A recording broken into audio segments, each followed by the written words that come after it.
এখন থেকে আপনারা হোয়াটসঅ্যাপে ফোন নাম্বার ছাড়া শুধুমাত্র ইউজার নেম থ্রুতে কারোর সাথে চ্যাটিং করতে পারবেন।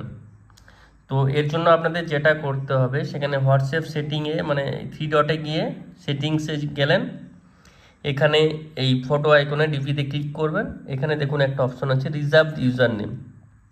তো আমার যেহেতু আগের থেকে এটা সেট করা আছে, এই জন্য এখানে আমাকে শুধু এডিটের অপশন দেবে।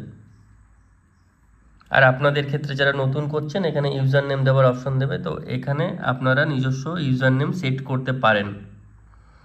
তো আপনাদের নিজস্ব নাম বা যে কোনো পছন্দ মতো কিছু, যদি সেটা অ্যাভেলেবেল থাকে পাওয়া যাবে, না হয় আপনাদেরকে অন্য কিছু দিতে হবে। তো যত তাড়াতাড়ি সম্ভব আপনারা এটা করবেন। ভবিষ্যতে এই ইউজার নেমের দ্বারা আপনারা তথ্য আদান প্রদান মেসেজিং করতে পারবেন। এখন শুধুমাত্র বিটা ইউজারদের জন্য এটা দেওয়া হয়েছে, পরে আস্তে আস্তে সবার জন্য রোল আউট হবে।